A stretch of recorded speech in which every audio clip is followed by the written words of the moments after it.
Պարոն Գևորգյան, հեղուկ գազի շուկայում նորից կիսաճգնաժամային իրավիճակ է, գազ չկա կամ դժվար է գալիս եւ գազը կտրուկ թանկացել է։ Այո։ Ձեր դիտարկումները։ Լարսը փակը մենք հայտարարություն ենք տարածել, Լարսը բացվել է արդեն մատակարարներ կան, կենթարի մի քանի օրից կսկսի գինի իջնել։ Ենթադրում եք թե կիչնի։ Եթե եկավ կիչնի։ Հա, բայց հիմա հպարտորեն հայտարարում եք Լարսը փակ է ու Ես հպարտորեն չեմ արդեն, ես ասում Լարսը փակ է, փաստը մարզանագրում, ասում կարող է հեղուկ գազը մենք ենք արտադրում։ Եղանակային պայմաններում Լարսը փակ է։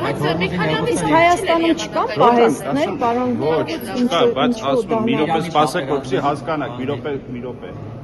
Հարց եք տվել, պետք է լսեք, որ այդ մի հարցի մի 100 անգամ պատասխանեք։ Հայաստանի Հանրապետությունում հեղուկ գազ մատակարարում են 100-ից ավել տնտեսվարող սուբյեկտներ։ Որևէ մեկը նույնիսկ չի գերազանցում 10% շեմ, այսինքն դաշտը խիստ մրցակցային է։ Եվ տեսականորեն որևէ մեկը չի կարող գեշկով դիք չարաշեն, որ օրենքով արգելված է 10%-ից ներքև որևէ տնտեսվարող նկատմամբ որևէ process գեներացել ամբողջ աշխարհում։ Եթե դաշտը խիստ մրցակցային է, եւ բոլոր տնտեսվարողները կարող են այդ մրցակցել, այսինքն չկա խոշոր տնտեսվարող սուբյեկտ, որ կարող է դեֆիցիտ ստեղծի արհեստական, խնդիր ստեղծի։ Մի րոպե լսեք էլի։ Մի րոպե կլինի լսեք, որպեսզի հասկանաք։ Ասում, եթե չկա խիստ որևէ մի տնտեսվարող, որ ունի գերիշխող դիք, որ կարող է չարաշահել, նշանակում մրցակցության հարցերով զբաղվող որևէ կառույց չի կարող միջամտել այդ տնտեսությունից։ Հիմա դուք ասեք պատճառը որն է, մենք ավարտենք այդ։ Մենք մանրամասն ուսումնասիրում ենք, Ռուսաստանի Դաշնությունից էր մատակարարվում գազը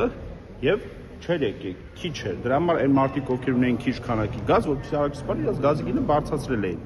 Եվ ցանկացել եք մեկ էլ invoice-ը ինչքան է, այնտեղ դուք տեղեք եք գներից, օրինակ ինչ մարժան ինչքան է, կարող է օրինակ շատ են մեջ մտնում։ Չէ, չի կարող։ Ասում որտեղ 100 քանի հոգու դեպքում եթե մեկը շատ է,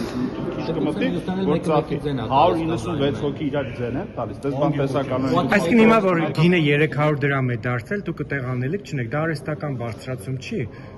180 մանրամասն բացատրեցի չէ օրենքը։ Այսինքն նույնիսկ օրենքով արգելված է 10%-ից ավել պակասի դեպքում որևէ process գեներացնել դա ամբողջ աշխարհում։ Նայեք, պատկերացնում եք, ասենք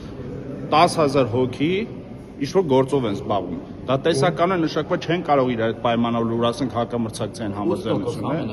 9% է նախկինում, հիմա 8-9-7։ Իսկ չի կարա 7%։ Այո, մենք տեղեկ է, բայց ինձ գներ չեմ ասելու։ Հաշվի դա որտեղ առողջ։ Հիմա Լարսին այլընտրանքային որևիցե ճանապարհ չկա։ Թողեք մենք էլ հաստատ։